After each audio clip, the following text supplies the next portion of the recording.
Ma'am, what are you doing on this property? This is my home. I'm watering my garden. I need ID. You don't look like you live here. Officer, I do live here. I'm Judge Patricia Williams. Yeah, we'll see about that. The camera captured everything. The timestamp read 7:23 a.m. on a quiet Tuesday morning in September. Judge Patricia Williams was watering her front garden, still in her comfortable morning clothes, when the police cruiser pulled into her driveway. What happened next would shock the nation and cost the city $750,000 in one of the most expensive cases of mistaken identity and racial profiling in recent memory. Judge Patricia Williams had served on the federal bench for 12 years. She was respected by colleagues, feared by criminals, and known throughout the legal community for her sharp intellect and unwavering commitment to justice. At 54 years old, she lived in an upscale neighborhood where she had been a homeowner for nearly 2 decades. Her house was a beautiful colonial-style home with perfectly manicured landscaping that she tended to herself every morning before heading to court. That Tuesday started like any other. Patricia woke up at 6, made her coffee, and stepped outside to water her flower beds before getting ready for what would be a busy day of hearings. She was wearing gray sweatpants and an old law school t-shirt, her hair pulled back in a simple ponytail. Nothing about her appearance suggested she held one of the most powerful positions in the American legal system. Officer Leroy Brown had been patrolling the neighborhood for about 3 hours when he received a call that would change his life forever. A resident had reported seeing a suspicious person walking around the upscale area, claiming they looked out of place and might be casing houses for potential break-ins. The caller described seeing a black woman in casual clothing moving between different properties. Now here's where this story takes its first disturbing turn. The neighborhood where Judge Williams lived was predominantly white and affluent. Over the past year, there had been exactly 0 break-ins reported in the area. The crime rate was so low that most patrol officers considered it a quiet assignment, but Officer Brown approached the call with an assumption that would prove catastrophic. He spotted Patricia in her front yard and immediately decided she matched the description from the anonymous caller. Without running her address through the system, without checking property records, and without any actual evidence of wrongdoing, he pulled into her driveway with his lights flashing. Patricia looked up from her roses, confused by the police car in her driveway. She walked toward the officer with a friendly smile, assuming perhaps there had been an incident in the neighborhood and he needed to ask questions. She had no idea she was about to become the target of the most humiliating experience of her professional life. Officer Brown stepped out of his vehicle and immediately took an aggressive stance. He didn't introduce himself politely or explain why he was there. Instead, he demanded to know what she was doing in the neighborhood. Patricia, still confused, explained that she was watering her garden at her own home. Brown looked at the house, then back at her, his expression suggesting he didn't believe a word she was saying. He asked her if she could prove she lived there. Patricia was taken aback by the question. She was standing in her own front yard, wearing casual clothes, holding a watering can. The situation felt surreal. She pointed to the house behind her and said this was her home. Brown shook his head and said he needed to see identification and proof of residence. Quick question for everyone watching. Have you ever been questioned by police while doing something completely normal at your own home? Let me know in the comments because what happens next gets even more unbelievable. Patricia went inside to get her identification, thinking this would quickly resolve the misunderstanding. She brought out her driver's license, which clearly showed her address matching the house where they were standing. She also grabbed some mail from her kitchen counter that displayed her name and address. Any reasonable person would have immediately realized their mistake and apologized. But Officer Brown wasn't done. He looked at the identification and said it could be fake. He examined the mail and suggested she might have stolen it. His behavior was becoming increasingly hostile, and Patricia was starting to understand that this wasn't a simple misunderstanding. This was something much more troubling. She remained calm and asked Officer Brown why he was questioning her presence at her own home. She asked if there had been a crime reported in the area. He told her that someone had called about suspicious activity, and she matched the description. Patricia asked what specifically was suspicious about watering plants in her own front yard. Brown said her behavior seemed nervous and evasive. This is where Patricia made a decision that would prove crucial to everything that followed. She pulled out her phone and started recording the interaction. The moment that camera came out, Officer Brown's demeanor shifted dramatically. He ordered her to put the phone away. She calmly stated that she had the right to record a police officer performing his duties in public. Brown stepped closer to her, invading her personal space. He told her that recording him was interfering with his investigation. Patricia asked what exactly he was investigating, since she had provided identification proving she lived at this address. Brown said he still wasn't convinced she belonged in this neighborhood and needed to conduct a more thorough investigation. Here's where this story takes another shocking turn. Patricia decided to reveal her identity. She told Officer Brown that she was a federal judge and that his behavior was completely inappropriate. She expected this information would immediately end the confrontation and result in an apology. Instead, Officer Brown laughed. He actually laughed at her. He said that if she was really a federal judge, she would be dressed professionally and wouldn't be outside watering plants in old clothes. He said he didn't believe her and that claiming to be a judge was probably another lie to try to get out of trouble. Patricia couldn't believe what she was hearing. She had just told this officer her actual profession, and he was calling her a liar to her face. She offered to show him her judicial identification card, but Brown said those could be faked too.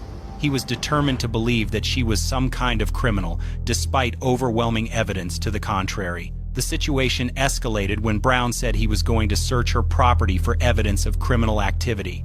Patricia firmly told him he had no right to search her home without a warrant. She explained that he had no probable cause and no evidence of any crime. Brown replied that her refusal to cooperate was making her look more suspicious. At this point, neighbors had started to notice the commotion. A few people came outside to see what was happening. Patricia recognized several of them as longtime neighbors who knew exactly who she was. She called out to Mrs. Henderson, an elderly woman who lived 3 houses down, asking her to confirm that Patricia had lived in this neighborhood for nearly 20 years. Mrs. Henderson walked over and told Officer Brown that Patricia was indeed a longtime resident and a federal judge. She said the officer was making a terrible mistake. Brown dismissed Mrs. Henderson's statement, saying that neighbors might lie to protect each other. He was spiraling deeper into a position that would soon become impossible to defend. What happened next would be captured on multiple cameras and become evidence in a lawsuit that would cost the city more money than most people earn in a lifetime. Officer Brown made a decision that would end his career and expose a pattern of behavior that had been overlooked for far too long. The story we're about to continue involves backup officers, false accusations, and a chain of events that would ultimately reach the highest levels of city government. But before we get there, Patricia Williams was about to experience something that would test every ounce of her judicial composure and change how she viewed the very system she had dedicated her life to serving. Officer Brown radioed for backup, claiming he had encountered a suspicious individual who was being uncooperative and making false claims about her identity. Within minutes, 2 additional patrol cars arrived at Patricia's home. Officers Sarah Martinez and David Chen stepped out of their vehicles and immediately sensed something was wrong with the situation. Officer Martinez approached Patricia and asked her calmly what was happening. Patricia explained that she was watering her garden at her own home when Officer Brown arrived and began questioning her right to be there. She showed Martinez her identification and pointed to the mail that clearly demonstrated her residency. Martinez looked at the evidence, then at the house, then back at Patricia with an expression that suggested she understood they had a serious problem. Officer Chen walked over to Brown and asked him quietly what had prompted the initial stop.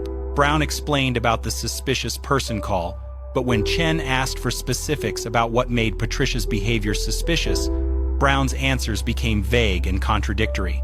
Chen had been a police officer for 15 years and recognized the signs of a stop that had gone completely off the rails. Meanwhile, more neighbors had gathered. Patricia's next-door neighbor, Robert Kim, came outside and immediately recognized what was happening. Robert was an attorney who had known Patricia for over a decade. He approached Officer Martinez and provided a detailed character reference for Patricia, explaining her position as a federal judge and her standing in the community. But Officer Brown wasn't backing down. Despite the mounting evidence that he had made a catastrophic error, he doubled down on his position. He told the other officers that Patricia was being deceptive and that her story didn't add up. He said her casual clothing and early morning activity were suspicious for someone claiming to be a federal judge. This is where Officer Martinez made a decision that would later be praised by investigators and civil rights attorneys. She pulled Brown aside and told him directly that he needed to end this interaction immediately. She said they had overwhelming evidence that Patricia was exactly who she claimed to be, and continuing this investigation would only make things worse. Brown refused to listen. He said he wanted to call Patricia's claims by contacting the federal courthouse to verify her identity. Martinez pointed out that they were standing in front of a house that belonged to Patricia according to multiple forms of identification, with neighbors vouching for her identity, and there was absolutely no evidence of any criminal activity. The conversation between the officers was being captured on Patricia's phone, and she was documenting every word. She remained remarkably composed throughout the entire ordeal, but inside she was processing the implications of what was happening. As a federal judge, she had seen countless cases of police misconduct and racial profiling, but experiencing it firsthand was entirely different. Officer Chen approached Patricia and apologized for the situation. He said they would be leaving shortly and that she was free to continue with her morning routine. Patricia thanked him for his professionalism, but made it clear that Officer Brown's behavior was unacceptable and would not be ignored. That's when Brown made his final and most devastating mistake. He told Chen that he wasn't satisfied with the resolution and wanted to arrest Patricia for obstruction of justice. He claimed she had interfered with his investigation by recording and by refusing to comply with his requests. Chen looked at him in disbelief and told him that would be the worst decision of his career. But Brown was beyond reason at this point. He approached Patricia and told her she was under arrest. He pulled out his handcuffs and moved toward her. The neighbors who were watching gasped in shock. Mrs. Henderson started crying. Robert Kim immediately began recording on his own phone and started shouting that Brown was making an enormous mistake. Patricia stood perfectly still and clearly stated that she was not resisting arrest, but that Officer Brown was violating her constitutional rights. She said his actions were without probable cause and that he would face serious consequences for arresting a federal judge in her own front yard without justification. Officer Martinez stepped between Brown and Patricia. She told Brown that she would not allow him to make this arrest. She said the situation had already gone too far and that arresting Patricia would destroy not just Brown's career but potentially the careers of everyone present. The tension between the officers was palpable. Brown ignored Martinez and reached for Patricia's arm. The moment he made physical contact, Patricia clearly stated that she did not consent to being touched and that she was being unlawfully detained. She asked Brown to state the specific crime he believed she had committed. He said obstruction of justice and disorderly conduct. Patricia asked him to explain how watering her garden at her own home constituted disorderly conduct. She asked how providing identification and cooperating with his requests constituted obstruction of justice. Brown couldn't provide coherent answers to either question, but he continued trying to put the handcuffs on her. That's when Officer Chen physically intervened. He grabbed Brown's arm and told him to stop. Chen said he would not be part of arresting an innocent woman in her own front yard, especially a federal judge. The confrontation between the officers created a scene that the neighbors would never forget. Patricia used this moment to make one final attempt at reason. She told all three officers that she understood mistakes happen, but that Brown's refusal to acknowledge the obvious truth was turning a simple misunderstanding into a federal civil rights violation. She said if they arrested her, the consequences would extend far beyond just Brown's career. Brown finally released Patricia's arm, but he wasn't done yet. He told her that he was issuing her a citation for disorderly conduct and that she would need to appear in court. Patricia looked at the citation and saw that Brown had written down incorrect information, including the wrong address and an inaccurate description of the alleged incident. She pointed out the errors to Officer Martinez, who examined the citation and shook her head in frustration. Martinez told Brown that the citation was improper and legally insufficient. She said issuing a false citation could result in additional charges against him. Brown crumpled up the citation and threw it on Patricia's front lawn. The three officers finally left Patricia's property after nearly 45 minutes of harassment. Patricia stood in her driveway, surrounded by supportive neighbors, holding her phone with video evidence of everything that had transpired. She knew that her morning routine had just provided her with the foundation for a lawsuit that would send shockwaves through the city's police department. But Patricia Williams wasn't finished with Officer Brown. Not even close. What she did next would expose a pattern of misconduct that had been hiding in plain sight for years and would ultimately cost the city far more than just money. It would cost careers, reputations, and force a complete overhaul of police training and accountability measures. Patricia went inside her house and immediately began documenting everything while the details were fresh in her memory. She wrote down exact times, specific quotes from Officer Brown, and detailed descriptions of each officer's behavior. She uploaded her video recording to multiple cloud storage accounts and sent copies to her personal email addresses. As a federal judge, she understood better than most how evidence could disappear or be challenged in court. But Patricia didn't stop there. She called her longtime friend and colleague, Judge Robert Harrison, who served on the same federal district court. Harrison had known Patricia for over 15 years and was shocked by what she described. He advised her to contact the FBI's Civil Rights Division immediately, since what Brown had done constituted a clear violation of federal civil rights law. Within 2 hours of the incident, Patricia had filed complaints with 5 different agencies. She contacted the city's Police Internal Affairs Division, the State Police Oversight Board, the FBI's Civil Rights Unit, the Department of Justice, and the local district attorney's office. She wasn't taking any chances that this would be swept under the rug or handled with a simple reprimand. The response was swift and unprecedented. By that afternoon, FBI agents were interviewing Patricia at her home. They reviewed her video evidence and took statements from all the neighbors who had witnessed the incident. Special Agent Lisa Rodriguez, who specialized in police misconduct cases, told Patricia that Brown's behavior was among the most egregious examples of racial profiling she had encountered in 20 years of federal law enforcement. But here's where the story takes an even more disturbing turn. The FBI's investigation into Officer Brown revealed a pattern of misconduct that had been systematically covered up by the police department for over 6 years. Brown had received 43 complaints during his career, with 31 of them involving allegations of racial profiling or excessive force against minorities. The department's Internal Affairs Division had dismissed or minimally disciplined Brown for every single complaint. They had labeled complainants as unreliable, claimed evidence was insufficient, or ruled that Brown's actions were within department policy. The FBI discovered that Brown had cost the city over $200,000 in previous settlements, all of which had included non-disclosure agreements to keep the misconduct hidden from public view. Agent Rodriguez found that Brown had a particular pattern of targeting well-dressed African Americans in upscale neighborhoods. He had stopped a black surgeon leaving his own medical practice, claiming he looked suspicious.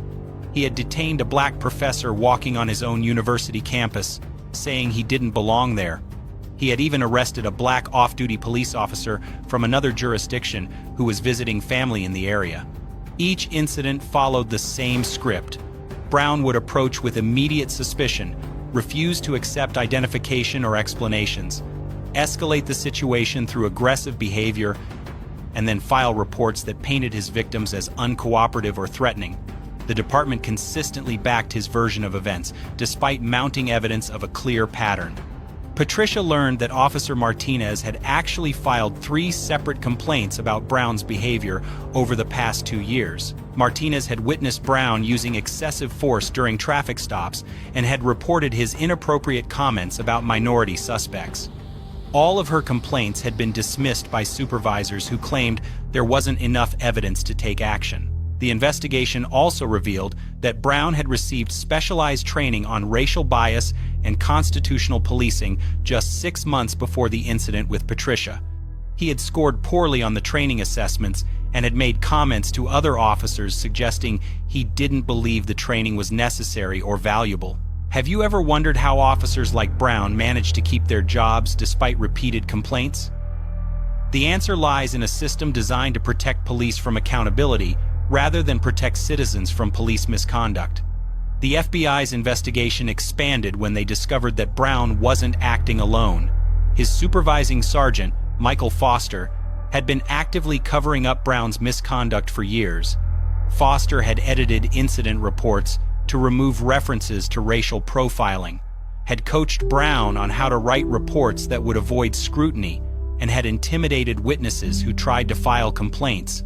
Foster had also been reassigning Brown to neighborhoods with higher minority populations, essentially using him as a tool to harass and intimidate residents who might be seen as undesirable by certain segments of the community. The FBI found emails between Foster and Brown discussing which areas needed more aggressive policing and which types of people should be viewed with extra suspicion.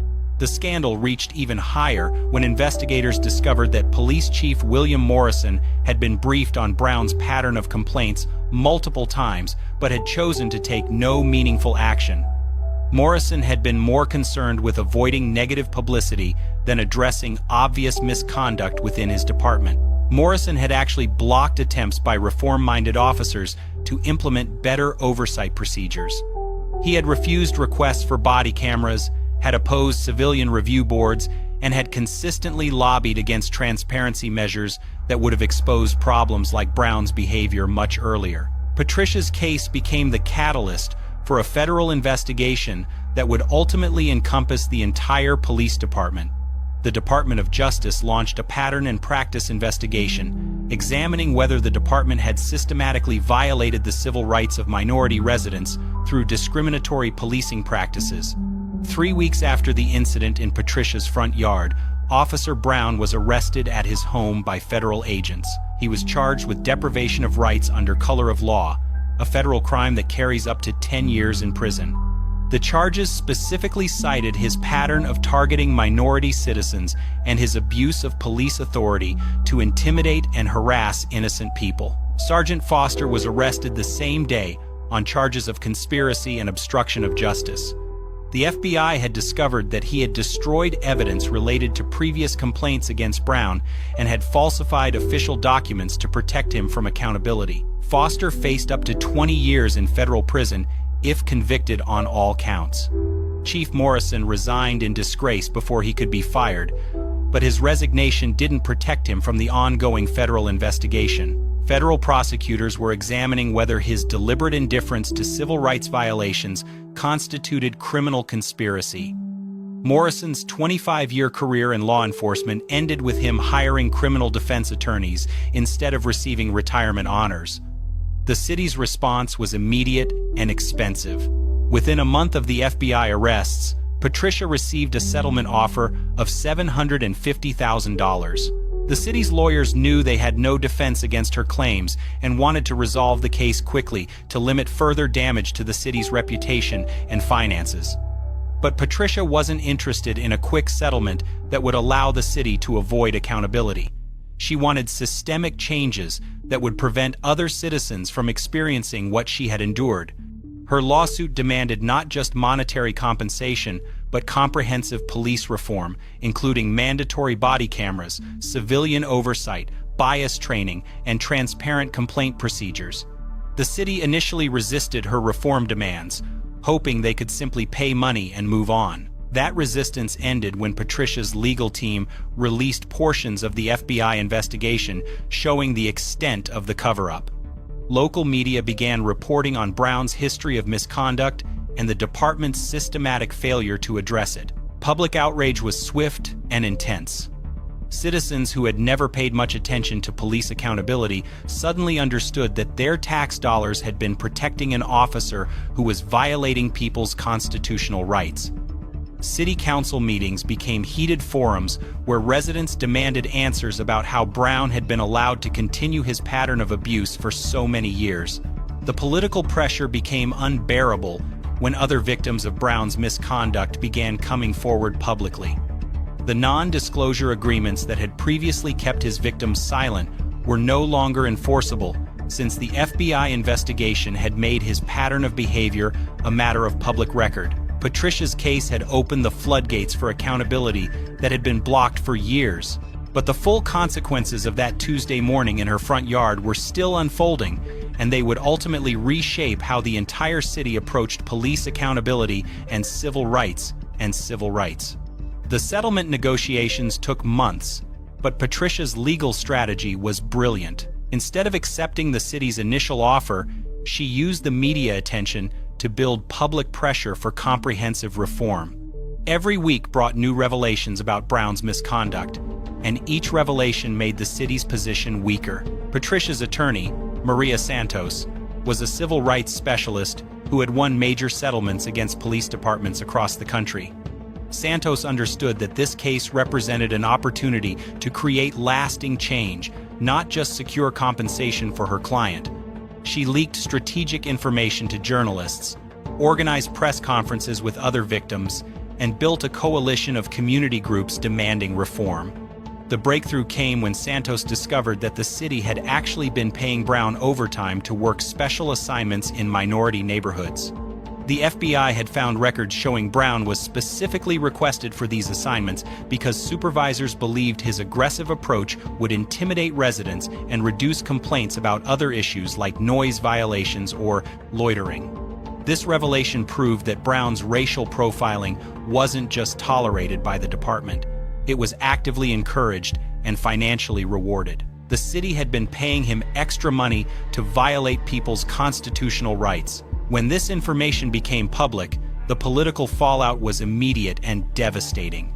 3 city council members called for the resignation of the entire police leadership structure. The mayor, who had initially defended the department, suddenly announced his support for comprehensive police reform. Local businesses began threatening to relocate if the city didn't address its policing problems, citing concerns about liability and reputation.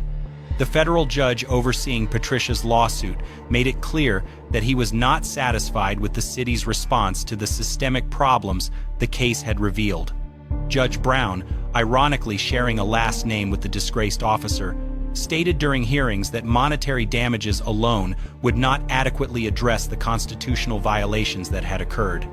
Patricia testified before the city council about her experience and its broader implications.